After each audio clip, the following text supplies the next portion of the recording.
My name is Chloe Sterling. I am 29 years old. Last night I stood in front of thousands of live television cameras at one of the most prestigious biotechnology award ceremonies in the United States. My parents and younger brother were sitting there too, right in the second row of the VIP section, smiling proudly as they waited for me to honor them as the wonderful parents who had sacrificed everything for their children. But instead of delivering a tearful thank you speech, I turned my acceptance speech into a public invoice of unpaid debts, exposing the brutal truth about what they had done to me. The entire ballroom fell silent, and the polished upper-class image of my family was shattered into ashes on national television. To understand why a daughter could do something that seemed so heartless to her own family, I need to take you back to the fall semester when I was 20 years old. It was the second week of my junior year at Johns Hopkins University.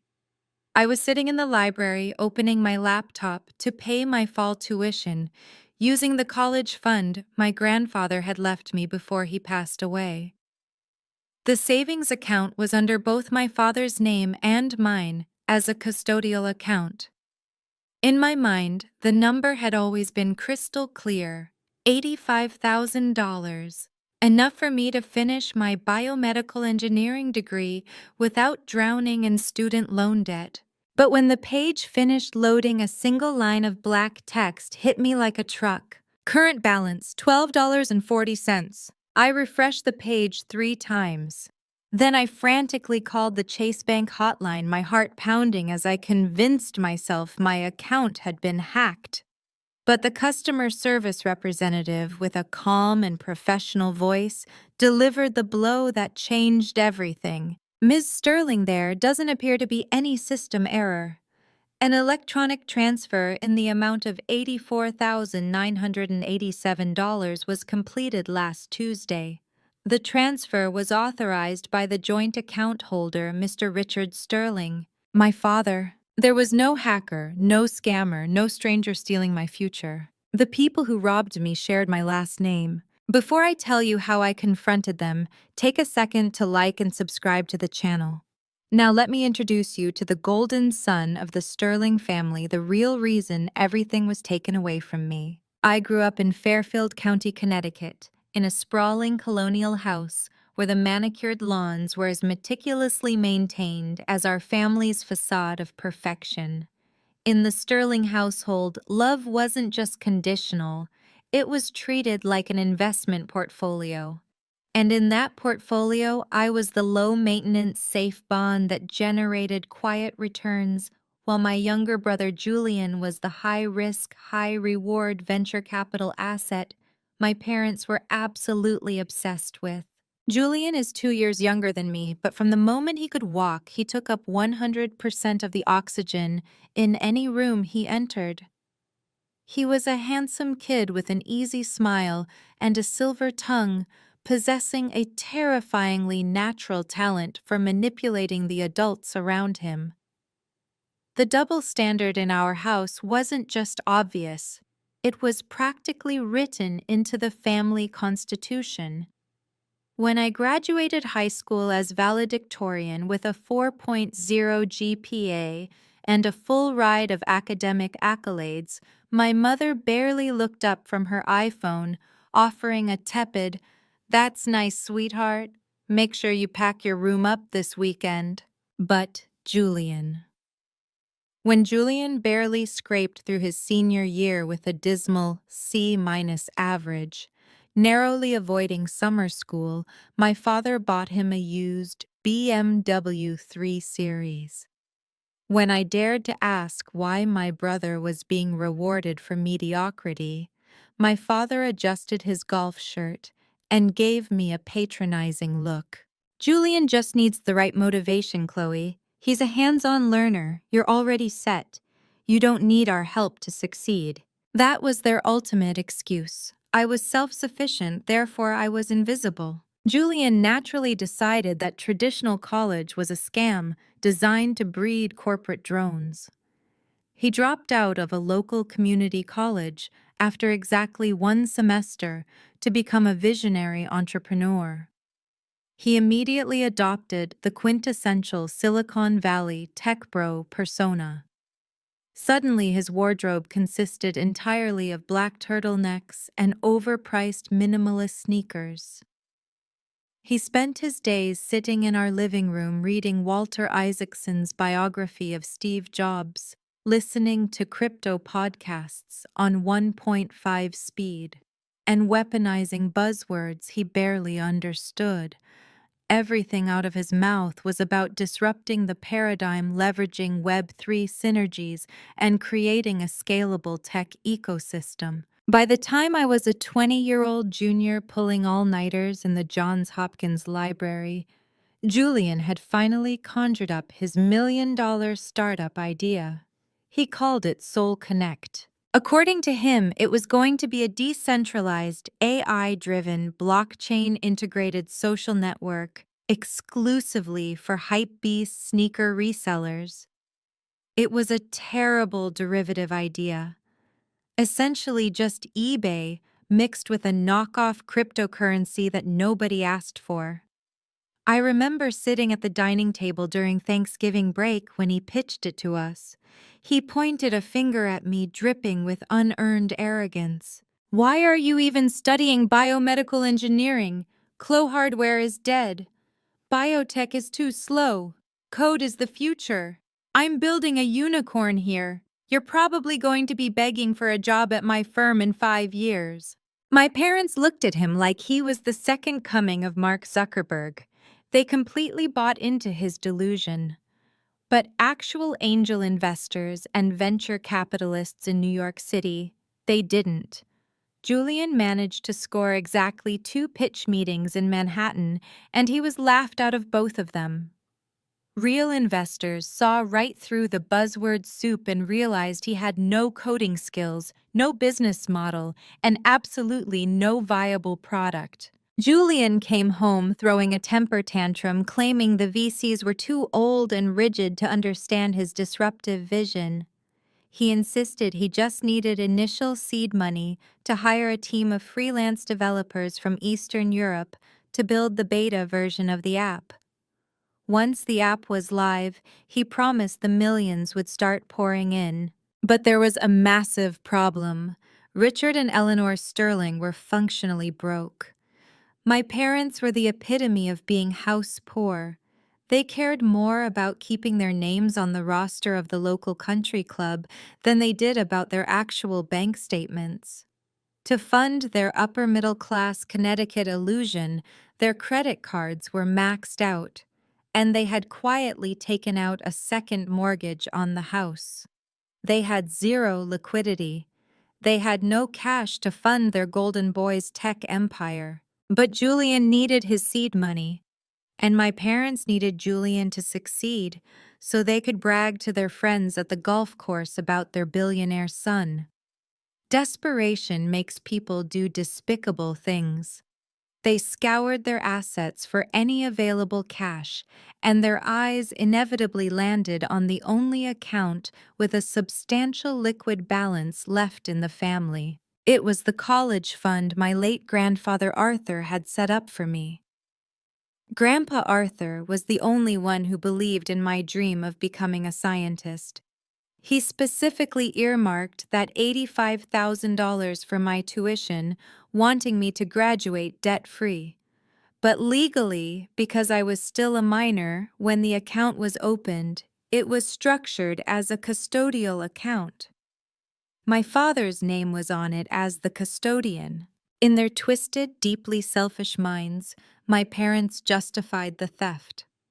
I can almost hear the exact conversation they must have had in the master bedroom. "Chloe is a genius," they probably told themselves. "She'll figure it out. She can take out federal student loans. Millions of kids graduate with debt, she'll be fine. But Julian needs this right now. Soul Connect is a sure thing. We'll just borrow the money and pay Chloe back when the app goes public." They didn't just drain my account, they drained my grandfather's legacy. They stripped away my security, my peace of mind, and my future, all to fund the inflated ego of a 20-year-old boy in a black turtleneck. And they did it on a random Tuesday, without a single word of warning. The Amtrak train ride from Baltimore to Stamford, Connecticut took exactly 3 hours and 22 minutes. I know this because I spent every single minute of it staring at the back of the seat in front of me, oscillating between debilitating panic and a cold, crystalline rage. My phone buzzed half a dozen times with automated alerts from the university bursar's office, warning me of my impending tuition deadline, but I couldn't bring myself to look at them. I didn't cry. You can't cry when your entire reality has just been shattered. Your brain simply doesn't know how to process the grief yet. When my Uber pulled up to the sprawling, perfectly manicured driveway of my childhood home, the house looked exactly the same as it always did.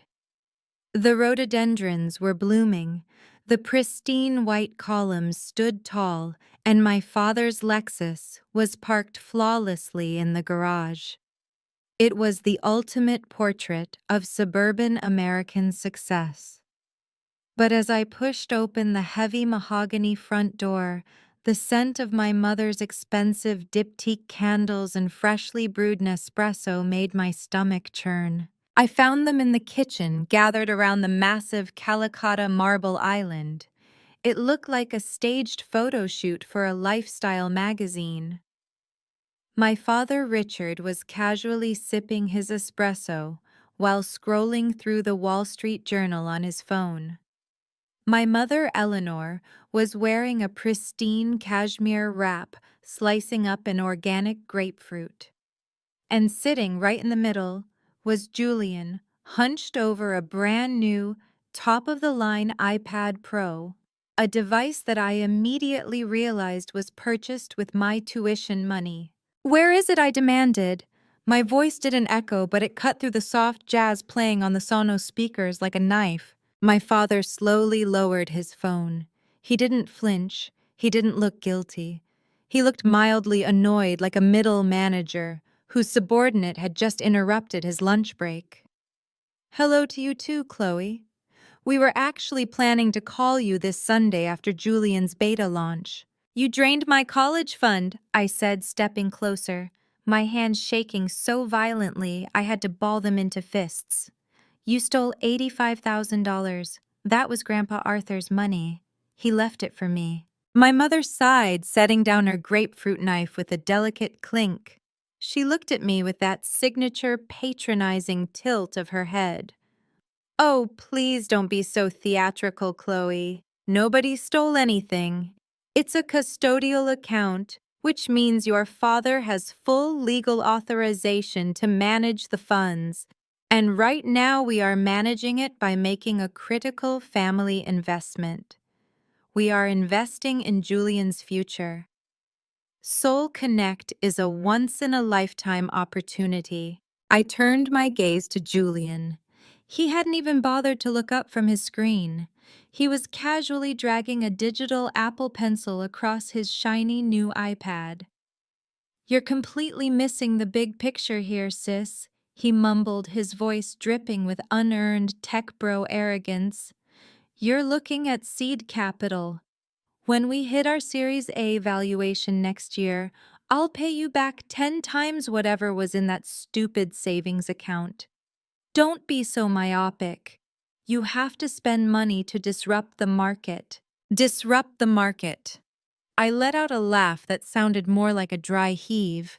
"You are building a knockoff shoe app, and my tuition is due tomorrow at 5 p.m. If the bursar doesn't receive the wire transfer, my classes will be canceled. I will be unenrolled. Do you even understand what you've done?" My father finally stood up, crossing his arms over his chest. His eyes were devoid of any parental warmth. He was looking at me purely as a liability on a balance sheet. "Chloe, listen to yourself. You are 20 years old. You are brilliant. You have a 4.0 GPA and a spotless credit history. You can literally walk into any financial aid office and take out federal student loans. Everyone does it. Millions of Americans have student debt. But I wasn't supposed to. I screamed, the rage finally breaking through my throat. Grandpa saved that money specifically so I wouldn't have to start my life drowning in debt. He wanted me to be a scientist.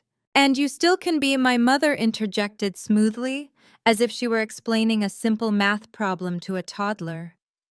But Julian doesn't have a college degree to fall back on.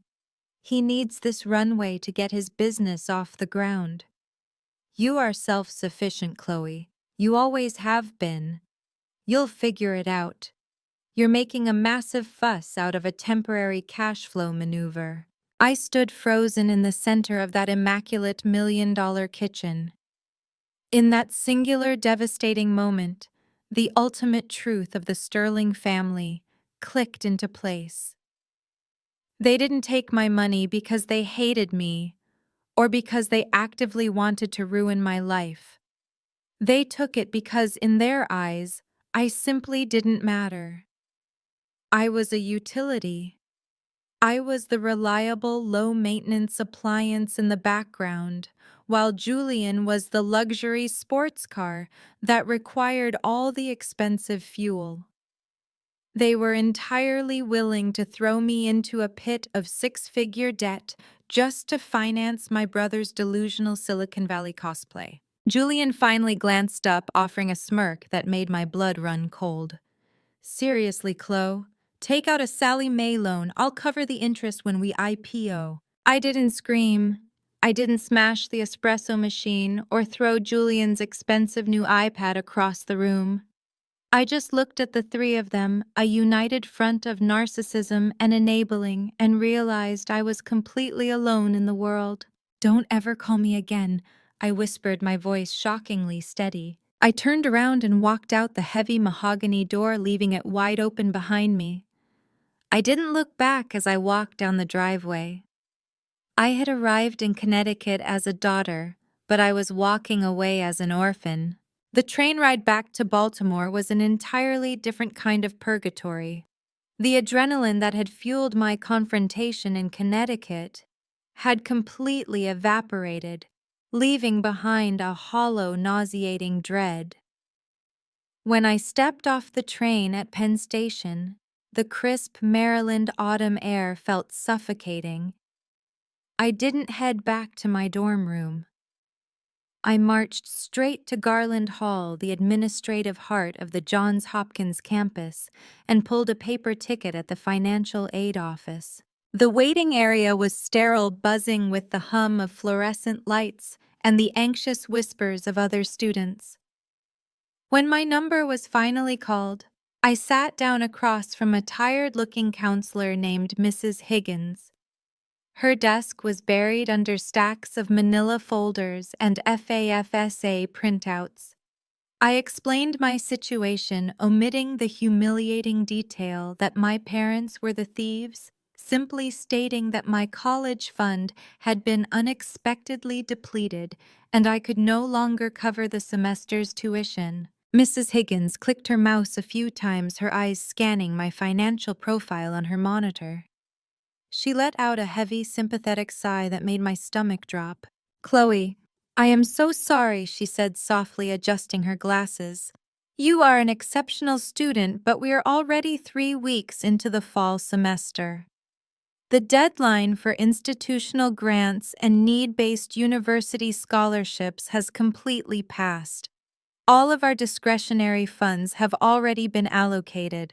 There has to be something," I pleaded, my voice cracking for the first time.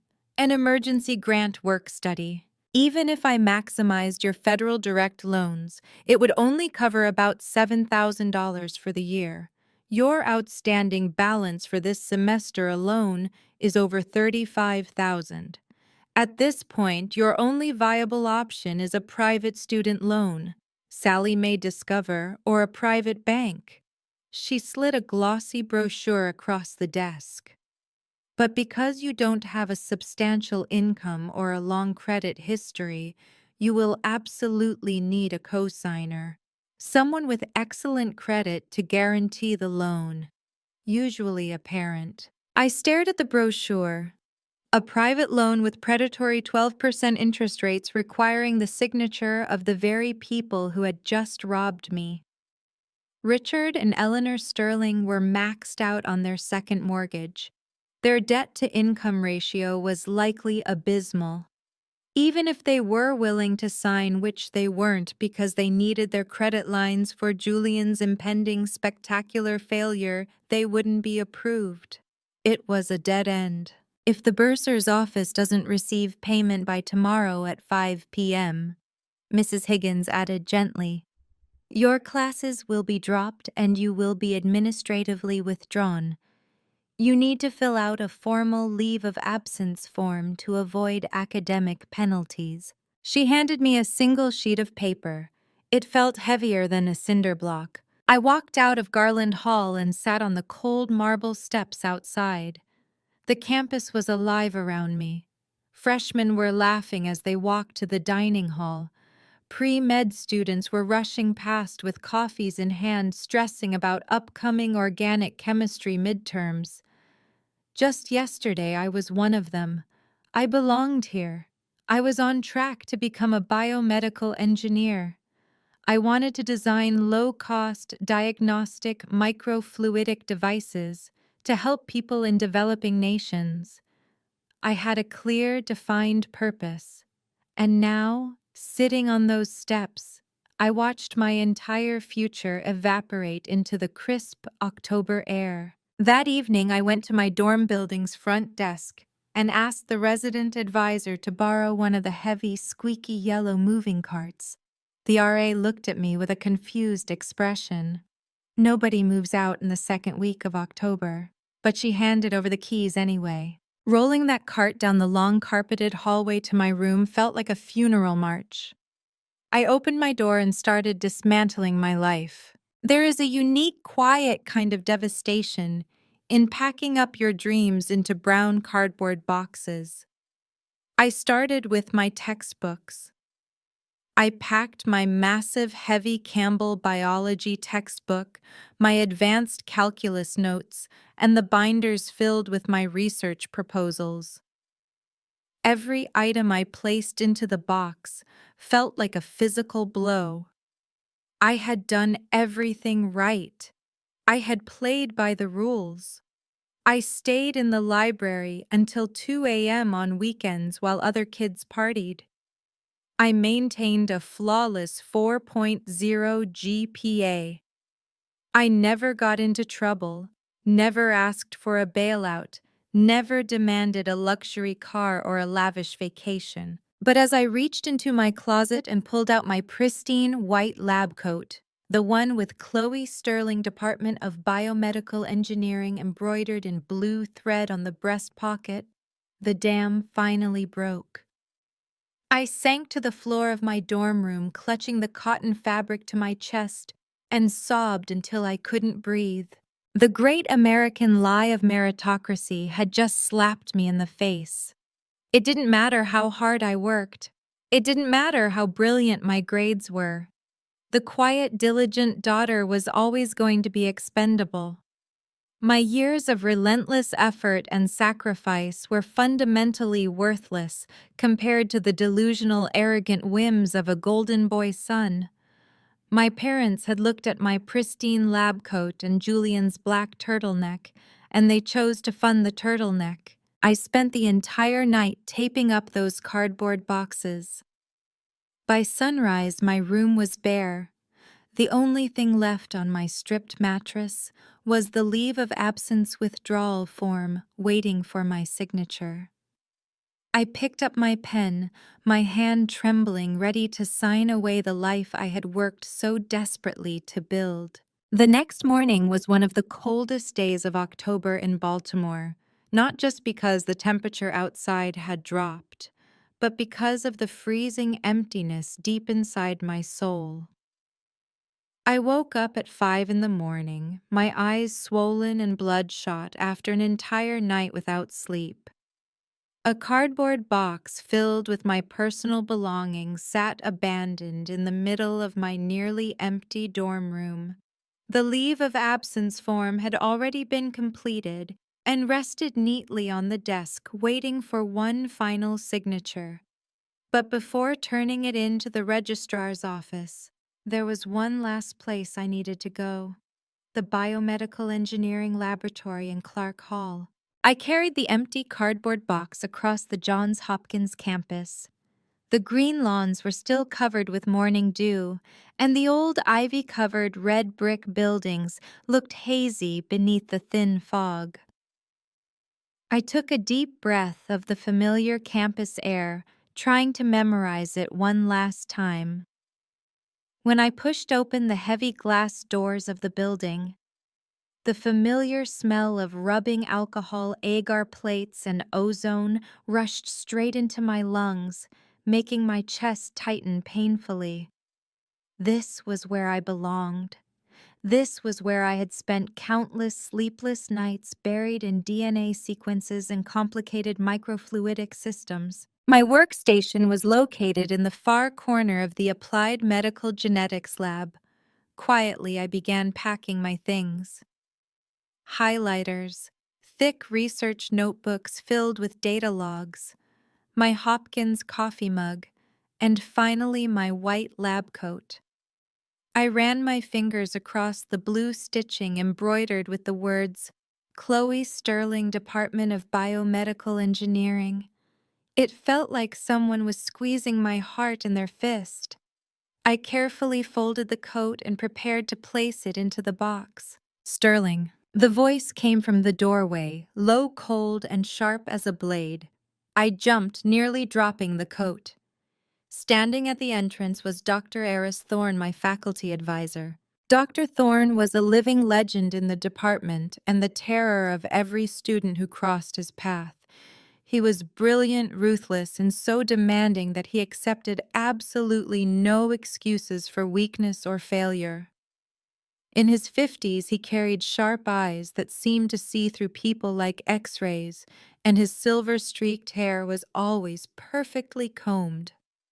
He almost never entered the lab before 7 in the morning, but today he stood there holding a cup of black coffee, staring directly at my cardboard box. "Why did your name disappear from the Microfluidic Biomedical Systems seminar roster?" he asked as he stepped into the room, his leather shoes striking the glossy epoxy floor with slow, commanding rhythm. "And where exactly are you planning to take that box? Don't tell me you're clearing out your station." I bit my lip hard, trying to hold back the tears burning behind my eyes. I did not want to cry in front of the man I respected more than anyone else. "I have to leave, Professor Thorne," I whispered. "I'm packing up my things." His thick eyebrows pulled together immediately. "Leave? What the hell are you talking about?" "Sterling, your sepsis detection microchip research is entering a critical stage. You're one of the best undergraduate researchers I've ever supervised. Who gave you permission to leave?" My voice cracked apart completely. "I don't have a choice," I said softly, unable to maintain the illusion of strength any longer. My arms fell helplessly to my sides. "I can't pay tuition for this semester. The deadline is 5 o'clock this afternoon. If I don't pay, all my classes will be dropped. I'm preparing to file withdrawal papers." Dr. Thorne slammed his coffee cup onto the desk hard enough for some of the dark liquid to spill over the edge. "Tuition," he snapped. "The last time we spoke, you told me your grandfather left you a college trust fund that covered all 4 years. You said you were one of the lucky few who wouldn't graduate drowning in student debt. Where did the money go?" I closed my eyes tightly. The humiliation of exposing the truth about my family hurt even more than losing the money itself. But under Dr. Thorne's demand for absolute honesty, I couldn't lie. I took a shaky breath and told him everything. I told him about the $85,000 wire transfer, I told him about Julian, the Sterling family's golden boy with delusions of becoming a tech startup billionaire. I told him about the confrontation in the marble kitchen back in Connecticut, where my parents calmly sacrificed my future to fund a sneaker resale social media app. And I told him how the financial aid office had explained that my only option was a predatory private loan with crushing interest rates, a loan my parents would never agree to co-sign. During the entire 5 minutes that I spoke, Dr. Thorne didn't say a single word. He stood there with his arms crossed while the confusion in his eyes slowly transformed into something far more terrifying. Silent fury. The veins on the back of his clenched hands bulged visibly beneath his skin. In academia, Dr. Thorne believed in meritocracy with absolute conviction. He despised people who advance through privilege and worshiped those who earn success through discipline and sacrifice. To him, my story was not simply a family tragedy. It was an insult to every principle he believed in. When I finally finished speaking through a broken sob, the laboratory fell into complete silence. The only sound left was the low humming of the biosafety ventilation systems. Dr. Thorne turned his back to me. He walked toward a locked steel filing cabinet in the corner of the room, unlocked it, and pulled open one of the heavy drawers. After searching for several seconds, he removed a thick folder stamped with bright red letters. Confidential N. I.H. Grant. He threw the folder down onto the stainless steel table directly in front of me. The sharp sound snapped me out of my despair. "Read it," he ordered in a tone that allowed no argument. Confused, I looked down. It was a multi-million-dollar federal grant agreement from the National Institutes of Health. My lab received this grant from the federal government last Friday. Dr. Thorne said, his voice echoing through the silent room. This microbial diagnostics project is going to become a major breakthrough, but to make it happen, I need a lead research assistant, not an intern, not some glorified errand runner. I need someone capable of managing this laboratory, someone who can live, eat, and breathe this project. He stepped closer, his cold eyes piercing directly into me. This position is not for the weak, Sterling. You'll work 80 hours a week. You'll have no weekends, no Thanksgiving break, no sorority parties. You'll sleep on the worn-out couch in the graduate student lounge, more nights than you'll sleep in your own bed. And somehow you'll still maintain your 4.0 GPA. I stared at him in shock while my heart pounded wildly inside my chest. Professor, I don't understand. Dr. Thorne tapped the cover of the grant folder with one finger. This position comes with a full tuition waiver paid directly through the NIH project budget, along with a modest monthly stipend. It's not much. Barely enough for you to rent a terrible apartment off campus and survive on instant ramen noodles. But it will keep you at Hopkins. It will keep you on this path. Tears spilled down my face uncontrollably. But Professor Thorne, positions like this are usually reserved for PhD candidates. I'm only an undergraduate junior. I don't care about titles, Sterling. Dr. Thorne interrupted sharply, though his voice now carried tremendous weight beneath the anger. I invest in talent and work ethic. Your parents chose to invest in fantasy and empty ego. They were blind. I wasn't. I've seen you stay here until 3 in the morning rerunning failed samples. I've read your analytical reports. Your parents may have stolen your money, but they can never steal your mind. He pointed toward the cardboard box. Now you have two choices. You can pick up that box, go home crying, turn yourself into another victim of your family, and watch your future disappear down the drain. Or you can take that lab coat back out, put it on, and prove to them that you never needed their filthy money to become extraordinary. Then he extended his hand toward me in one strong, decisive gesture. So, Sterling, do you want the job?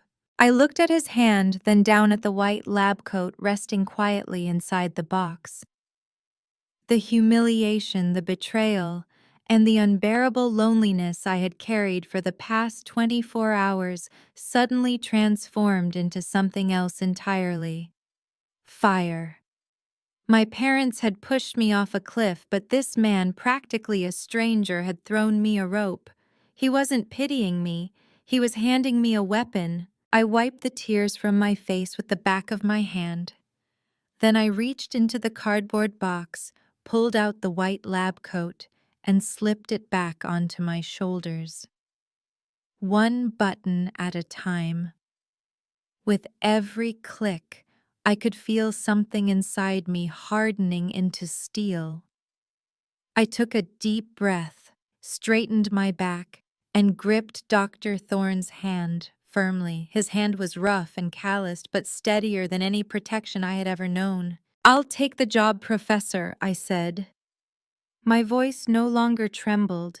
It carried only the cold sharpness of steel forged in fire. "I won't disappoint you." Dr. Thorne gave a slight nod, and for a brief moment a rare expression of pride crossed his face. "Good," he said calmly. "Now take that contract upstairs to financial services, slam it down on their desk, and destroy their tuition notice. Then get back here. We have a lot of work to do." That day, as I walked out of the laboratory holding the tuition waiver agreement in my hands, I realized that the old Chloe Sterling was dead. The obedient daughter who had spent her entire life desperately craving her parents' love and approval had been killed in that marble kitchen in Connecticut. But from those ashes, a new Chloe Sterling had been born. I had lost a rotten family, but I had found a true father figure in science. And more importantly than that, I had found my own strength. My silent rise officially began in that moment. The next 5 years did not pass like some inspirational movie montage set to uplifting music. They became a brutal contrast, a survival test, drawn between two completely opposite paths in life. Those 5 years were filled with absolute silence between me and the Sterling family. No Christmas cards, no awkward Thanksgiving phone calls, not even a single text message checking if I was alive. That silence became an unspoken contract. They had their golden son and his billion-dollar dream, while I had been left behind with nothing. But time and the free market in America are always the fairest and cruelest judges of all. Let's begin with Julian and Soul Connect. It turned out that $85,000 stolen from my college fund could not magically transform a delusional 20-year-old into the next Mark Zuckerberg. In the ruthless startup world, that amount of money was barely a drop of water thrown into the desert. But instead of using the seed funding carefully to build the actual product, Julian spent it like a crypto bro who had gotten lucky during a bull market. He rented an expensive co-working office in Soho, Manhattan, simply because he wanted a flashy business address on his cards. He bought $1,000 Herman Miller chairs, installed an artisanal espresso machine in the office, and paid himself a CEO salary large enough to maintain a lifestyle filled with Michelin-star restaurants and rooftop networking parties. As for the app itself, because he no longer had enough money to hire real software engineers in New York, Julian outsourced the entire development process to cheap freelancers online. The result was a stitched-together mess of spaghetti code barely held together by desperation.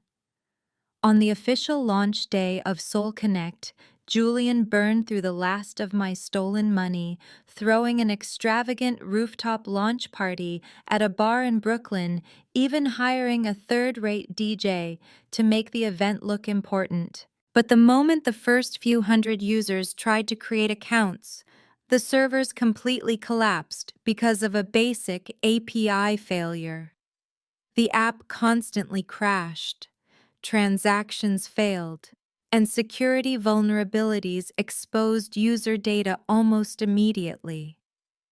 The venture capital investors Julian had invited to the launch party quietly walked out before the second glass of champagne was even poured. Soul Connect was flooded with one-star reviews on the App Store and was removed less than a month later. The Soul Connect startup burned through all $85,000 of my grandfather's hard-earned money in exactly 11 months. There was no Series A funding round, no billion-dollar IPO. The company died in humiliation. At 21 years old, the visionary entrepreneur Julian Sterling packed up his MacBook, dragged himself out of Manhattan, and moved back into the basement of my parents' Connecticut home. While drowning in massive credit card debt he had accumulated trying to maintain the illusion of being a successful CEO. My parents, who had gambled their entire financial future and social reputation on their golden son, suffered a devastating collapse of their own. Quietly, they refinanced their house for the third time just to cover Julian's debts, all while living in constant fear that their friends at the country club would discover how financially ruined they had become. Meanwhile, more than 300 miles south in a laboratory in Baltimore, I was living an entirely different life. Dr. Thorne had not exaggerated a single word when he warned me about the workload. My world shrank until it was no larger than the Institute of Genetics itself. I worked 80 hours a week. I slept on the worn leather couch in the graduate student lounge, survived on microwave ramen noodles, and showered in the janitorial bathroom in the basement. Dr. Thorne was a ruthless mentor, but he was also completely fair. He never praised me with meaningless encouragement.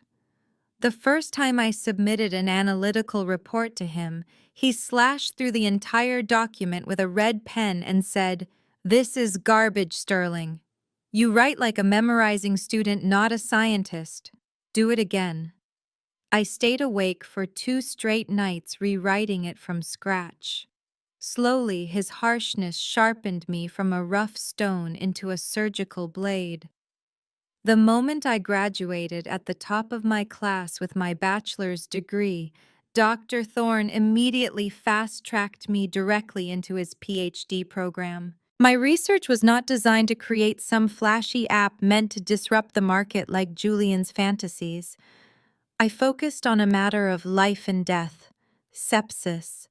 In emergency rooms across America, every hour spent waiting for blood culture results can increase a patient's mortality risk by 8%. Existing diagnostic systems often required 24 to 48 hours. I wanted to reduce that time dramatically. After 3 years of repeated failures and thousands of discarded microfluidic chips thrown into medical waste bins, the breakthrough finally arrived on a freezing November night. When I placed a single drop of bacteria-contaminated plasma onto the biosensor chip I had personally designed, the nanosensors reacted instantly. On the computer screen, the signal graph spiked upward. 12 minutes and 45 seconds. That was how long my chip needed to isolate and correctly identify the pathogen with a production cost of less than $10 per device. I collapsed into my chair, covering my exhausted face with both hands while tears streamed down uncontrollably. But these were not tears of humiliation like the day my college fund was stolen. These were tears of creation. I had done it. Dr. Thorne stood behind me and placed a hand on my shoulder. For the first time in 5 years, he smiled. "You've changed emergency medicine, Dr. Sterling." Our project immediately sent shockwaves through the academic world. It received fast-track clinical approval from the FDA at record speed. Dr. Thorne and I co-founded a biotechnology company called Aegis Microfluidics to commercialize the device. I was listed as the holder of the core patent and became the company's chief scientific officer. By the end of our first investment round, my equity stake in the company was already valued in the tens of millions of dollars. At 25 years old, I officially earned my PhD. No one carrying the Sterling name sat in the audience during my graduation ceremony.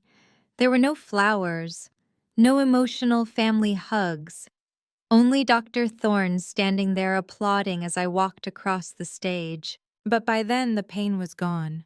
I had extinguished the fire of resentment with my own hands and used the ashes to build an empire. My parents may have stolen $85,000 from me, but in return, they had unknowingly freed me from the iron cage of toxic expectations and allowed me to create a future worth infinitely more. And deep down, I knew the truth about my success could not remain hidden forever.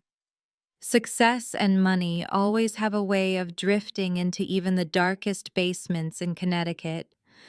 The invitation to the prestigious Apex Awards was coming soon, and when it arrived, the final act of this story would finally begin. My medical breakthrough did not remain trapped inside dry academic journals collecting dust on library shelves.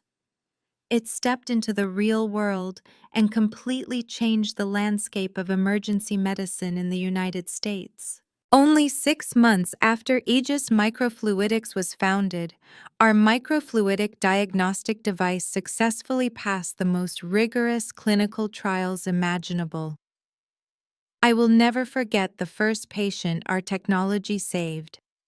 A 45-year-old father rushed into the Johns Hopkins emergency room with a dangerously high fever and catastrophic blood pressure collapse. Traditional blood culture methods would have forced doctors to wait at least 24 hours to identify the exact bacteria attacking his body, a delay that easily could have ended in death. But with our microfluidic chip, the answer came in just 14 minutes. The patient received the precise narrow-spectrum antibiotic immediately and survived. The moment the FDA stamped our device with fast-track approval, our company transformed overnight from a laboratory startup into a biotech unicorn. And then came the most important phone call of my life. On a Tuesday morning in April, while I was reviewing analytical charts in my new office, my phone rang.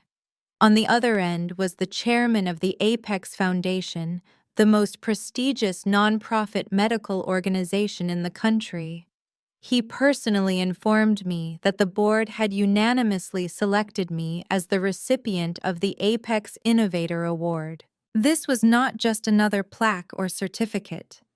In the scientific world, the award was considered the equivalent of an Oscar for medicine.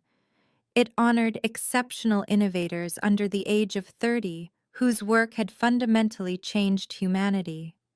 The award came with a personal grant of $2 million, and more importantly, an invitation to an elite gala attended by Silicon Valley giants, Wall Street billionaires, and some of the greatest minds in America. The news exploded across the media like wildfire. Forbes magazine immediately placed me on the cover of its May issue. The cover photo showed me standing inside the laboratory, wearing a simple white lab coat, staring directly into the camera with calm determination.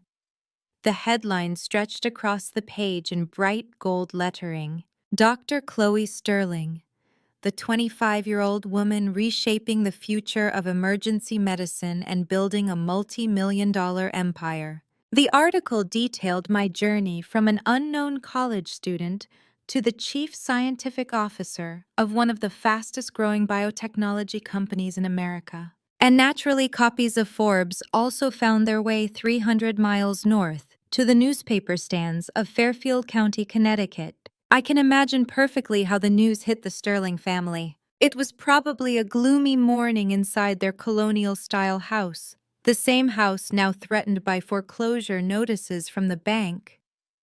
Julian, now 23 years old, was sitting at the marble kitchen island eating cereal while scrolling through LinkedIn, searching for gullible investors to fund some new cryptocurrency scam.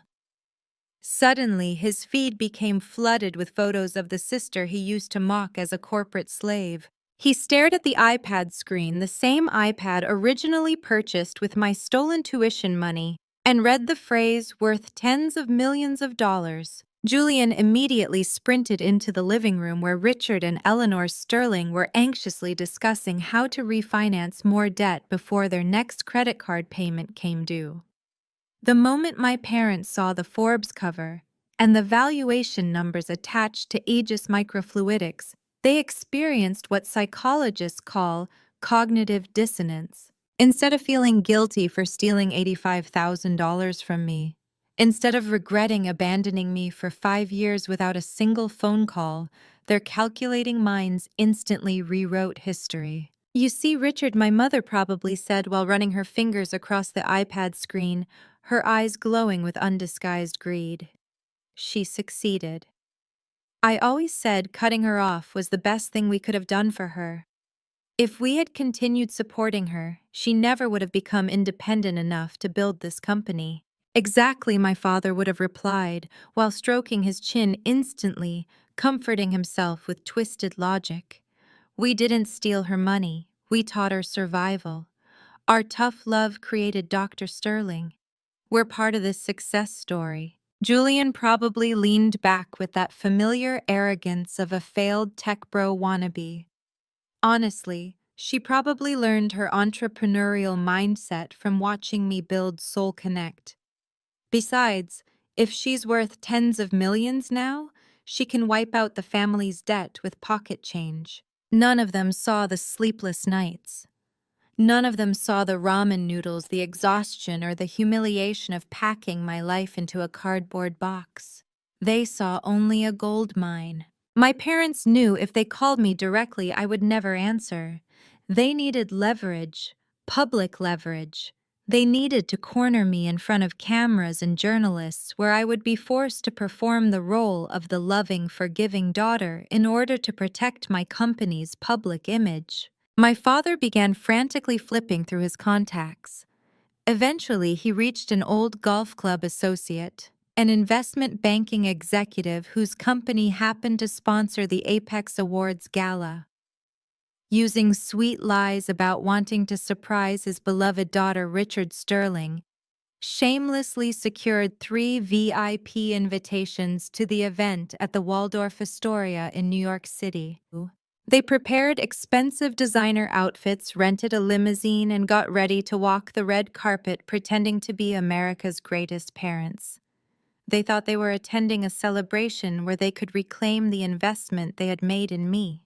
What they didn't realize was that they were actually buying tickets to their own execution. And I, standing in front of my mirror in a sapphire blue evening gown already prepared for the ceremony, was sharpening the final blade for my speech. The Apex Awards Gala was held at the magnificent Waldorf Astoria on Park Avenue in the heart of Manhattan. The atmosphere that night was thick with power money and the scent of ultimate success. Along the red carpet stood dozens of photographers from major media outlets, their camera flashes exploding nonstop like a storm of white lightning.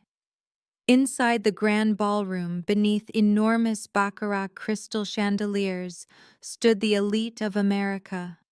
Silicon Valley venture capitalists, Wall Street hedge fund billionaires, and some of the greatest medical minds in the world. The soft clinking of Dom Perignon champagne glasses blended with smooth live jazz drifting through the air. I stepped out of a glossy black Lincoln town car, wearing a sapphire blue silk evening gown that hugged my figure with understated elegance and quiet authority. Beside me stood Dr. Eris Thorne. Tonight he had traded his white lab coat and permanent scowl for a classic black tuxedo. I held onto his arm as we walked across the red carpet, my head held high while his eyes carried the unmistakable pride of a father watching his daughter stand on top of the world. We stepped through the gold-trimmed revolving doors into the press area where national television networks had already positioned their cameras to interview VIP guests.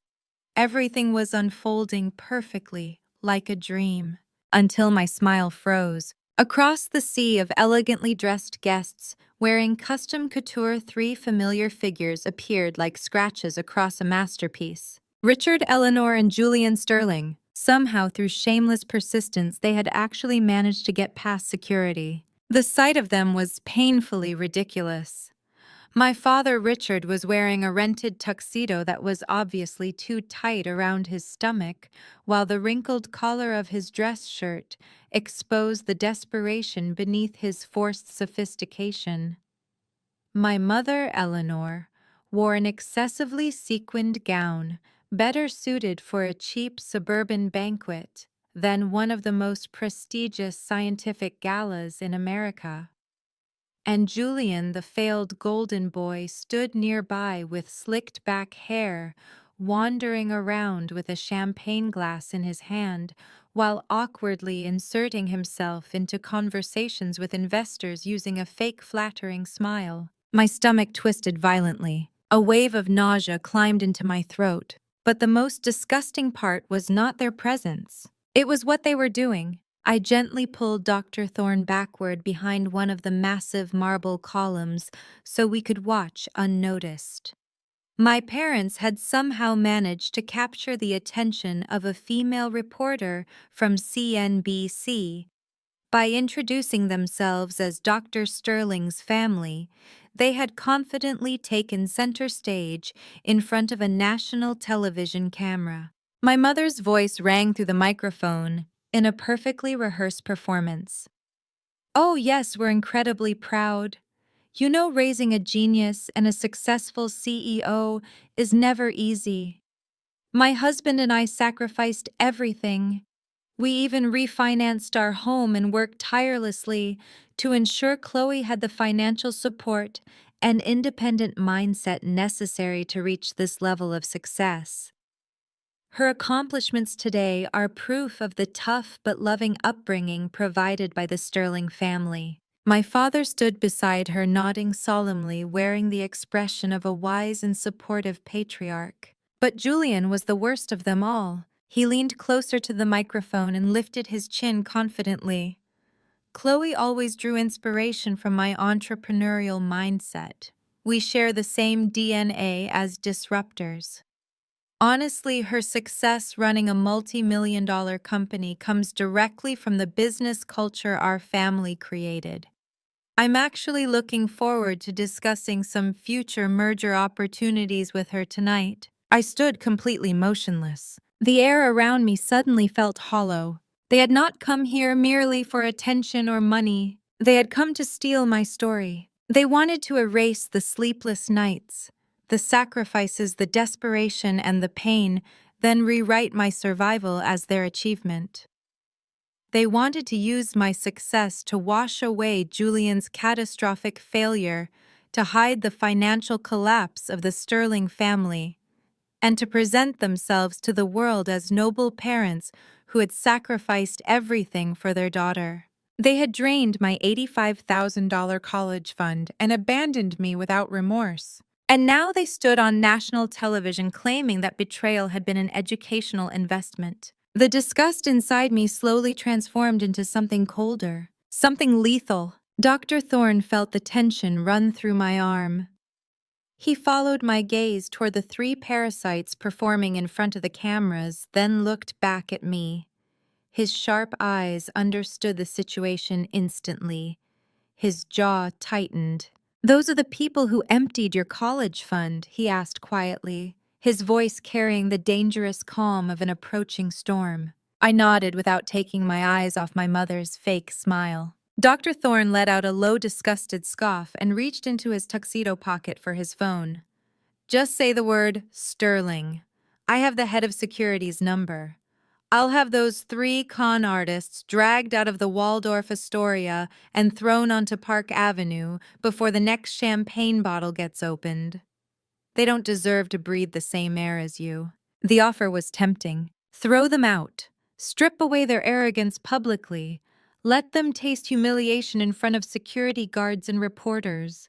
But as I watched Julian smirking proudly beneath the camera lights, the analytical part of my brain suddenly came alive. If I removed them now, they would simply return to Connecticut and continue pretending to be victims. They would tell everyone I had become a cold, ungrateful daughter who abandoned her family after becoming successful. No, a quiet embarrassment in the lobby was not enough. People who steal the spotlight deserve to be destroyed by the very light they crave. I took a slow breath. A ruthless calm flickered behind my eyes, colder than anything I had ever felt before. Then I gently lowered Dr. Thorne's phone with my hand. "No, Professor," I said softly, smiling with the sharpness of a surgical blade. "Don't remove them. They worked very hard begging for those VIP tickets. Let them enjoy the full experience. Let them sit in the front row. They're obsessed with the spotlight, aren't they?" Dr. Thorne raised an eyebrow.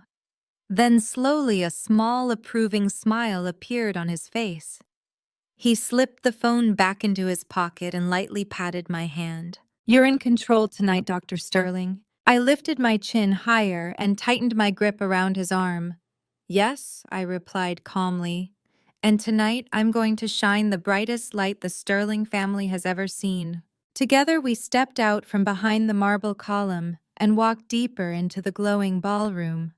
Behind us, the Sterling family continued performing joyfully for the cameras, completely convinced they were about to be celebrated in front of America's richest and most powerful people.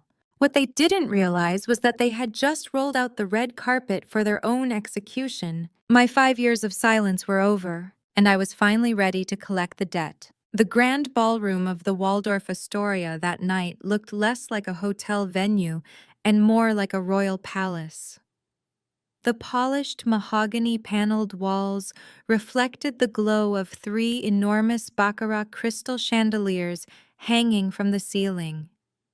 More than 1,000 guest people who controlled the bloodstream of America's economy and healthcare system sat elegantly around tables draped in pure white silk linens, dining on filet mignon topped with black truffle while sipping vintage Bordeaux wine. I was seated at table 1, the place of highest honor closest to the main stage alongside Dr. Thorne and the Apex Foundation board members. From my seat, I had a perfect view of the entire ballroom, and naturally, it didn't take long to find my family. Through shameless persistence and manipulative charm, my father had somehow managed to relocate all 3 of them to Table 4, a prime VIP location positioned directly within the sightline of the central television cameras. Quietly, I lifted a glass of sparkling water to my lips and watched their pathetic performance unfold. My mother, Eleanor, was busy attempting to charm a billionaire healthcare investor seated beside her. She constantly touched the pearl necklace around her throat, laughed too loudly at every conversation, and occasionally pointed toward me as if proudly presenting a priceless piece of jewelry she had personally crafted. My father, Richard, spent the evening handing out business cards to banking executives, while awkwardly forcing phrases like family wealth management and strategic guidance for my daughter into every conversation. Meanwhile, Julian leaned back in his chair, casually sipping wine with the smug expression of a veteran tech entrepreneur. enjoying the rewards of the ecosystem he believed he had inspired. They were completely intoxicated by their own performance. They truly believed tonight belonged to them. They were like mice eagerly walking into a trap made of solid gold, blinded by the glittering cheese of fame, without noticing the steel spring already pulled tight behind it. At exactly 8 o'clock, the ballroom lights dimmed.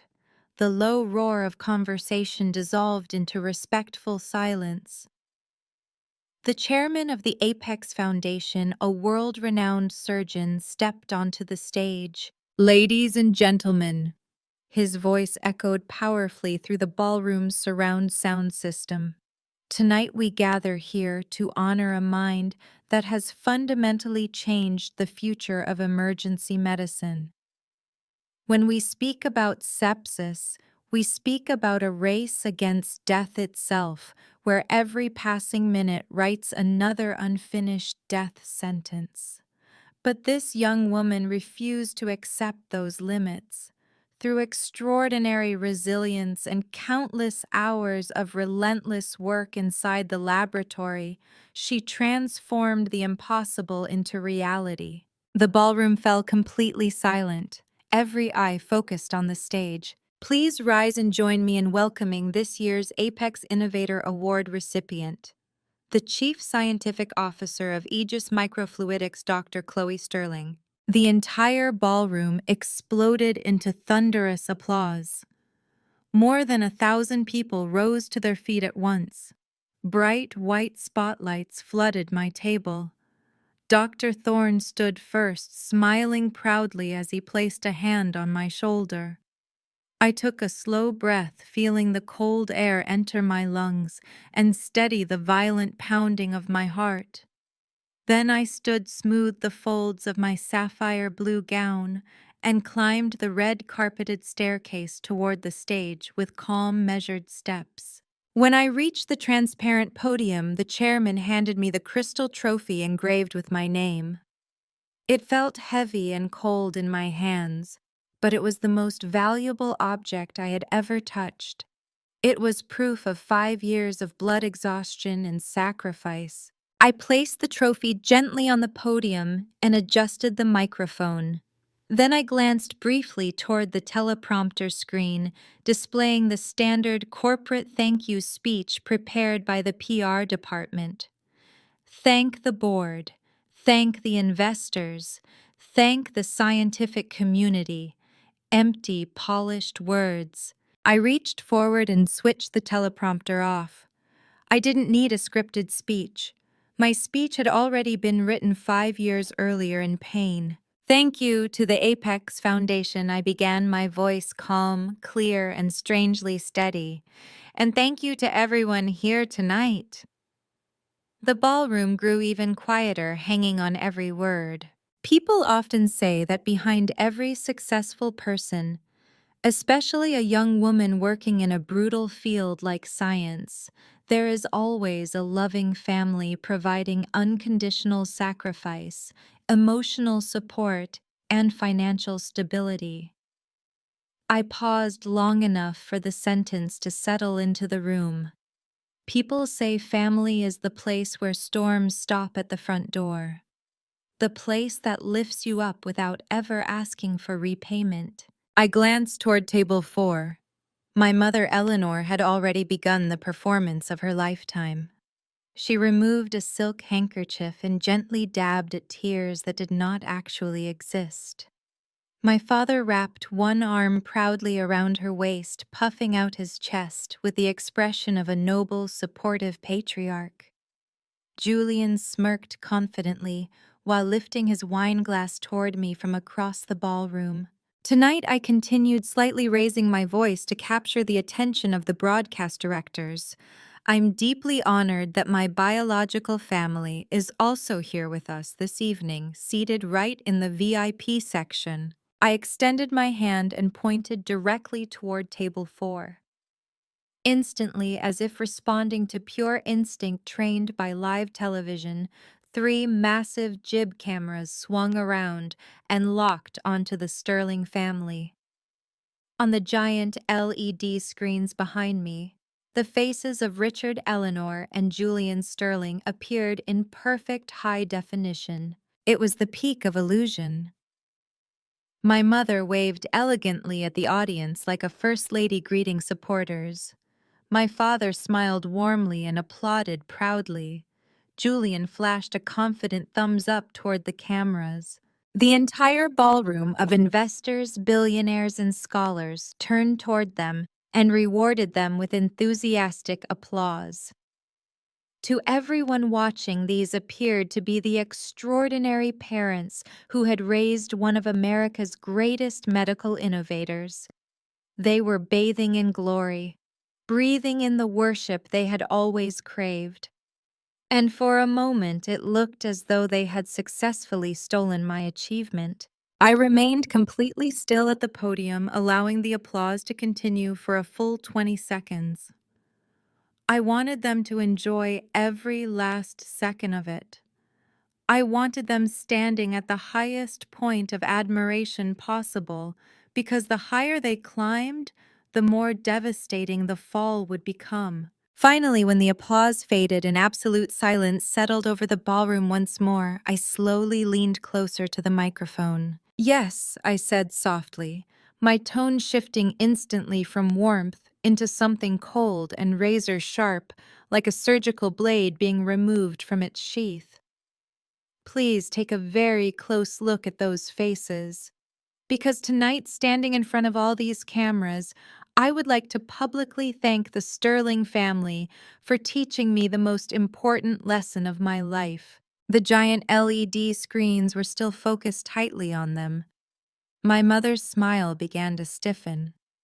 Confusion flickered across my father's face. Julian slowly lowered his wine glass, his eyebrows tightening. They could hear the change in my voice now. But it was already too late to run. "They taught me how to survive." I continued calmly, "how not to bleed to death after being stabbed in the back by your own family." The sentence crashed into the ballroom like a lightning strike across a clear sky. Whispers instantly erupted across the tables. The elegant silence had shattered.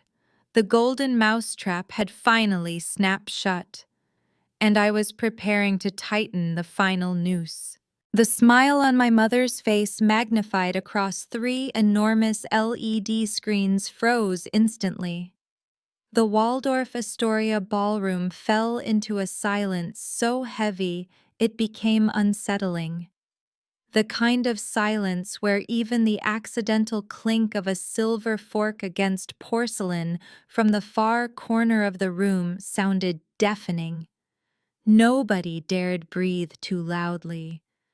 Every camera remained locked on table 4, broadcasting every twitch and crack in the Sterling family's expressions live across national television. When I was 20 years old, my voice echoed through the sound system, clear, controlled, and without the slightest tremor. During the second week of my junior year at Johns Hopkins, my parents secretly authorized a wire transfer. They drained exactly $84,987 from the college fund my grandfather left for me. They did not use that money to save someone's life. They did not use it to keep the family from financial ruin. I leaned slightly forward, gripping the edges of the clear acrylic podium as my eyes locked directly onto Richard and Eleanor Sterling, now shrinking beneath the spotlight. They stole my tuition money and threw it into the delusional startup fantasy of their golden son, the one sitting right beside them tonight. A garbage sneaker social media app stitched together with broken code that collapsed in disgrace less than 18 months later. Whispers exploded across the ballroom. Camera flashes erupted non-stop as reporters desperately captured every expression from the main characters of the disaster unfolding live on screen. On the giant monitors, Julian's face had gone completely pale, drained of every drop of color. The arrogant tech bro who had smirked through the evening now looked like a trapped rat hunched over the table with trembling hands hidden beneath the white tablecloth. My father Richard sat frozen with his mouth hanging open, trying unsuccessfully to shield his face from the cameras. My mother, elegant Eleanor Sterling, had collapsed inward against her velvet chair, while her expensive makeup seemed to melt beneath the unbearable heat of humiliation. My parents threw me out to survive on my own. I continued delivering the next strike with surgical precision. When I faced expulsion because I couldn't pay tuition, my father looked directly into my eyes and told me, "You're smart enough to survive student loans. Your brother doesn't have a degree. He needs this money more than you do." They were fully prepared to bury me beneath 6 figures of debt just to finance the fantasies of someone who had never worked for anything in his life. Then I smiled, a bitter smile but proud. "So, yes, Mr. and Mrs. Sterling, you were absolutely right. I was smart enough." My voice sharpened. I survived with nothing. I slept on a torn leather couch inside a graduate student lounge. I lived on instant ramen for 3 straight years while building this research. But the success standing before you tonight does not carry your fingerprints. This success belongs to my resilience and to the man who gave me a future after my own family tried to take it away. I turned away from the Sterling family and looked toward table 1. I raised my hand toward Dr. Eris Thorne. He stood there with both hands calmly in his pockets, spine perfectly straight, looking at me with the proudest expression a mentor could ever give a student. "Thank you, Dr. Eris Thorne," I said softly. "You were never just my professor. You became the only real family I had. You taught me that people should invest in work ethic and integrity, not bloodlines or privilege." The ballroom erupted. Not polite applause, not social courtesy. This was thunder. Billionaires, physicians, investors, and scientists rose to their feet all at once. At table 4, the Wall Street executives and healthcare investors seated beside my parents immediately stood up and physically moved their chairs away from the Sterling family with visible disgust, as though they were avoiding a contagious disease. The rejection from high society happened instantly and mercilessly. Every fake layer of prestige the Sterlings had spent years building was stripped away in front of the exact people they had desperately wanted to impress. I picked up the crystal trophy and looked down one final time at the 3 broken figures drowning in humiliation beneath the cameras. "Richard Eleanor and Julian Sterling," I said coldly. "You stole $85,000 from me. You wanted credit for the spotlight I stand in tonight?" My voice hardened into the final verdict. "Then consider your public humiliation before the entire country tonight, your non-refundable receipt. Our blood debt has been paid in full. From this moment forward, we are nothing to each other." Then I turned and walked off the stage without hesitation while the ballroom exploded into roaring applause behind me. I left the 3 of them trapped beneath a storm of reporters firing questions sharper than knives. They had tried to use me as their ticket into elite society. Instead, I dragged them into the center of public disgrace. The next morning, both the Wall Street Journal and Forbes ran front-page stories. The headlines no longer focused solely on my medical breakthrough. Instead, they read, "Biotech CEO exposes family's theft of her college fund live on national television."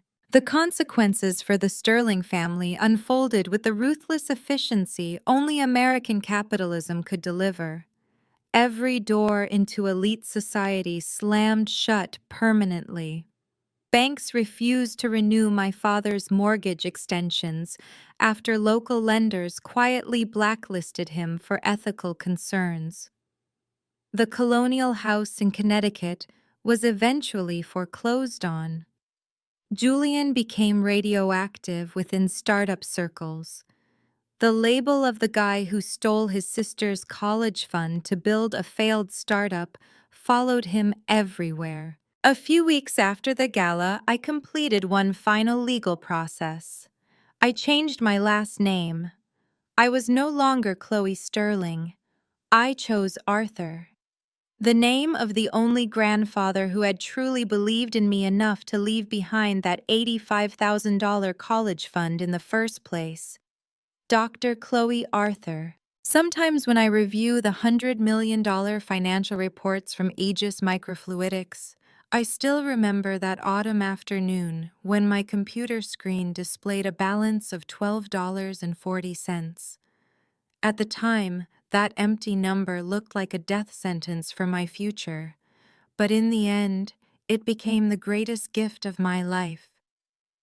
Because it taught me that sometimes the most profitable investment you can ever make is having the courage to cut toxic blood ties away completely and build your own empire from the ashes, or from the ashes, or from the ashes, or from the ashes, or from the ashes, or from the ashes.